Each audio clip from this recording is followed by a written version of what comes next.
বাংলাদেশে একটা গরু বিক্রি হয় 1 লাখ টাকা, ফ্রান্সেস থেকে আনা হয় কুত্তা বিক্রি হয় আমার ভাইরা 50,000 থেকে 80,000 টাকা, একটা ছাগল বিক্রি হয় আমার দেশে 20,000 টাকা। আর আশরাফুল মাখলুকাত 500 টাকার একটা বান্ডিলে নিজের ভোটের আগের রাত্রে বিক্রি করে দেয়। তাহলে কুকুরের থেকে, গরুর থেকে, ছাগলের থেকে আশরাফুল মাখলুকাত আরো নিম্ন স্তরে নেমে গিয়েছে। জোরে বলেন ঠিক না বেঠিক? আমার ভাইরা রাসূলের কাছে চলে গেলেন মুসলিম মুনাফিকেরা, যে বললেন ইয়া রাসূলুল্লাহ, ইয়া হাবিবাল্লাহ, ওই যে মক্কার লেহায়ান গোত্রে অনেক মানুষ নতুন ইসলাম কবুল করেছে, ওরা ইসলাম জানে না, কোরআন জানে না।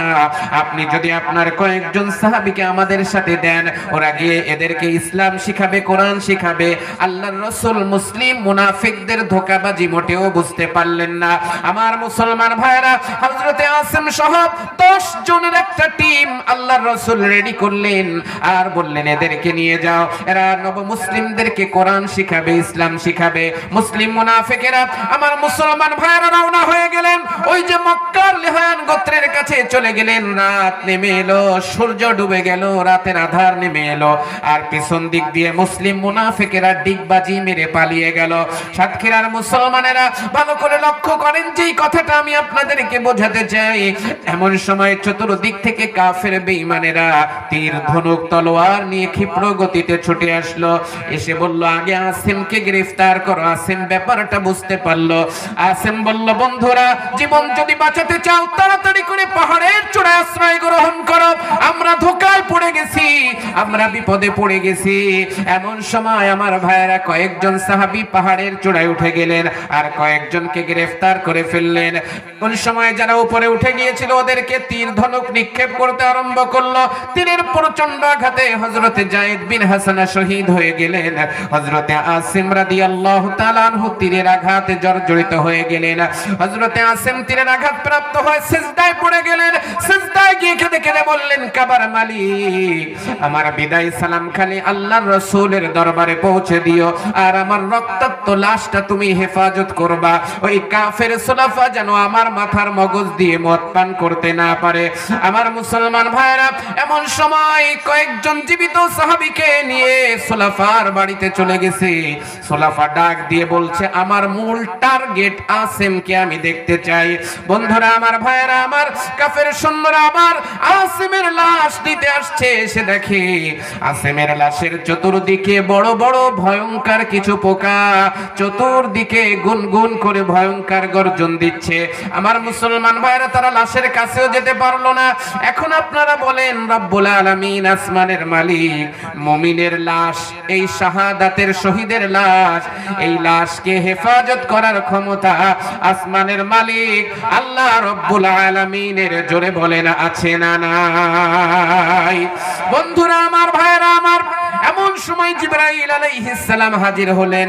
বিশ্বনবীর রওজায় চলে দরবারে চলে গেলেন আর বললেন, ইয়া রাসূলুল্লাহ, আপনি আপনার মুনাফিক মার্কা সাহাবীদের ধোঁকাবাজি ধরতে পারেননি।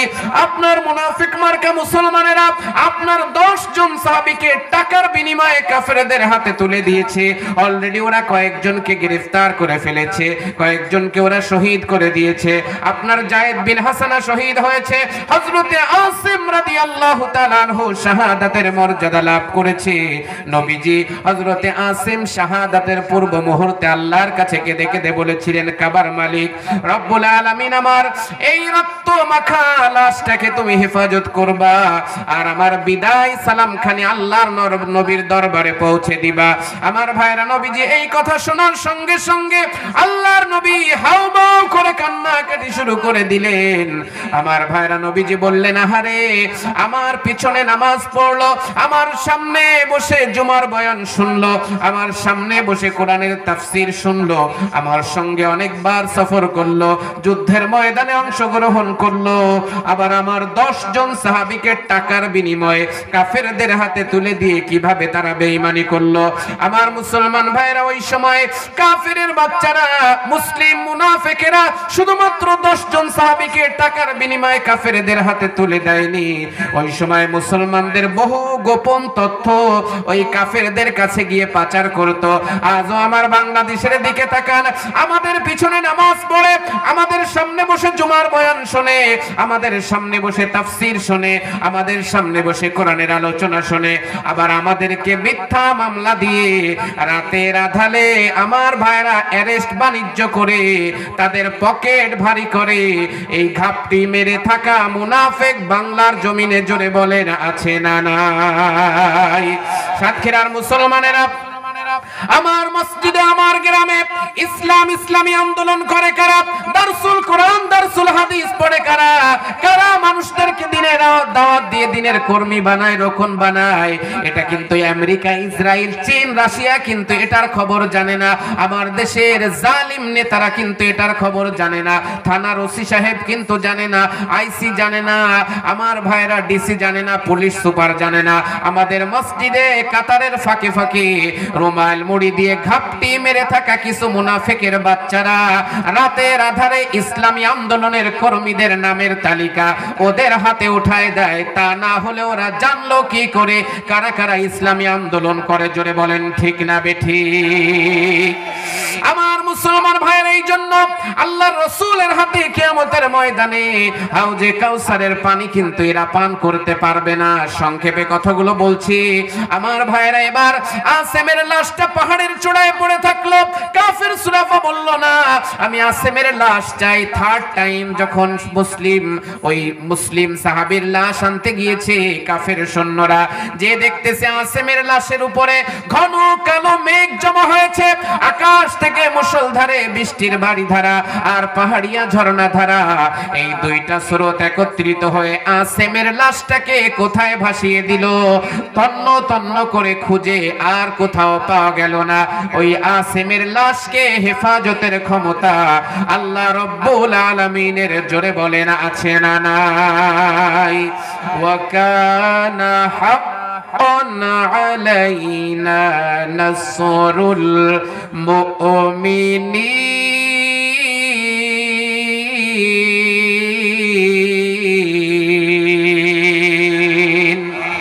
আমার মুসলমান ভাইরা, 2 নম্বরে হাউজে কাউসারের পানি পান করতে পারবে না তারা এই দুনিয়ায় আল্লাহর রাসূলের নেতৃত্ব মেনে না নিয়ে শয়তানের দলে যোগদান করবে যারা। আমার ভাইরা, দল কিন্তু বাংলাদেশে আল্লাহর কোরআনের ভাষায় 2টি, একটা উলাইকা হিজবুল্লাহ আর একটা উলাইকা হিজবুশ শয়তান। এখন সাতক্ষীরার সংগ্রামী মুসলমানেরা, শয়তানের দল আর আল্লাহর দল, ডানপন্থী আর বামপন্থী, শিরিকপন্থী আর ইমানদারপন্থী। এখন আমরা সবাই জান্নাতে যদি যেতে চাই, আল্লাহর দলে নাম লেখানোর প্রয়োজনীয়তা, জোরে বলেন আছে না নাই? আল্লাহ রাব্বুল আলামিন বলছেন শয়তানের দল কারা? ইস্তাহওয়াযা আলাইহিমুশ শাইতানু ফাআনসাহুম যিকরাল্লাহ উলাইকা হিজবুশ শাইতান আলা ইন্না হিজবাশ শাইতানি হুমুল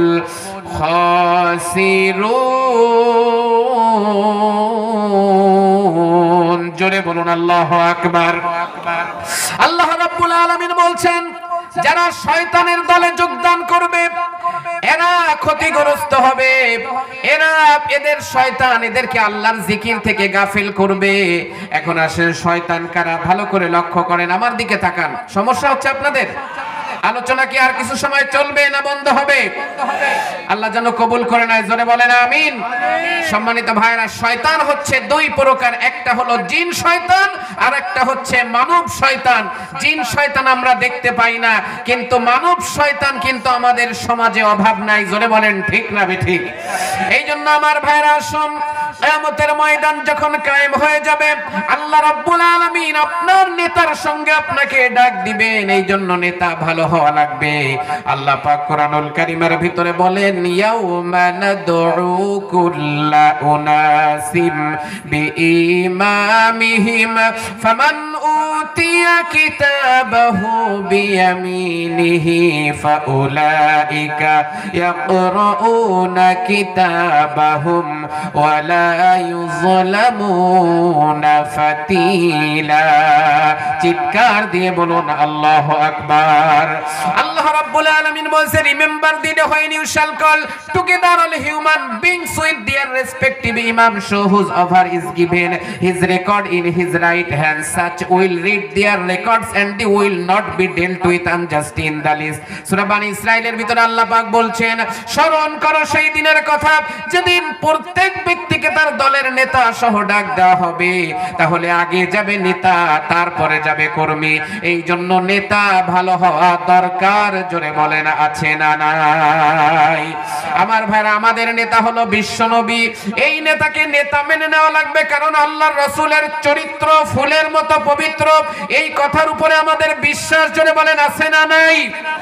ভাইরা আমার, বন্ধুরা আমার, লাকাদ কানা লাকুম ফি রাসূলিল্লাহি উসওয়াতুন হাসানা, indeed in the messenger of Allah Muhammad sallallahu alayhi wasallam you have a good example to follow for him who hopes in the meeting with Allah and the last day, and remember Allah ma surah ahzab 21 নম্বর পারা 19 নম্বর পৃষ্ঠা 11 নম্বর লাইনের 2 নম্বর রুকুর 21 নম্বর আয়াত। আল্লাহ বলছে, মোহাম্মদ তোমাদের model, Mohammad তোমাদের brand, Mohammad তোমাদের আদর্শ। সাতক্ষীরার মুসলমানেরা নেলসন ম্যান্ডেলা আমাদের আদর্শ নয়, মহাত্মা গান্ধী আমাদের আদর্শ নয়, আব্রাহাম লিঙ্কন আমাদের আদর্শ নয়, কার্ল মার্কস আমাদের আদর্শ নয়, লেনিন আমাদের আদর্শ নয়, মাও সেতুং আমাদের আদর্শ নয়, জিয়াউর রহমান আমাদের আদর্শ নয়, এরশাদ আমাদের আদর্শ না। বঙ্গবন্ধু শেখ মুজিবুর রহমান কখনো মুসলমানদের আদর্শ হতে পারে না। জোরে বলেন ঠিক না বেঠিক? আমাদের আদর্শ হলো সাইয়্যিদুল মুরসালিন, ইমামুল মুরসালিন, মা কুনতা তাকুলু হাযার রাজুল হাযা নাবিয়ুনা মিন মুহাম্মাদুর রাসূলুল্লাহ। চিৎকার দিয়ে বলুন সাল্লাল্লাহু আলাইহি ওয়াসাল্লাম, তিনি হলেন আমাদের আদর্শ। আজকে আপনি দুনিয়ায় যদি নেতা মানেন এমন লোকদেরকে যারা সুদখোর নেতা, দেওয়ানবাগীর মতো ভুঁড়ি, এই অবৈধ নেতা আমার দেশে জোরে বলেন আছে না নাই? যারা গরিবের চাউল চুরি করে, গম চুরি করে, টিন চুরি করে, বয়স্ক ভাতার টাকা মেরে খায়, টেন্ডারবাজি করে, চাঁদাবাজি করে, রাস্তার টাকা মেরে খায়, ব্রিজের টাকা মেরে খায়, গরিবের টাকা মেরে 5 বছরে যারা 200 বিঘা জমি বানায়, এই নেতার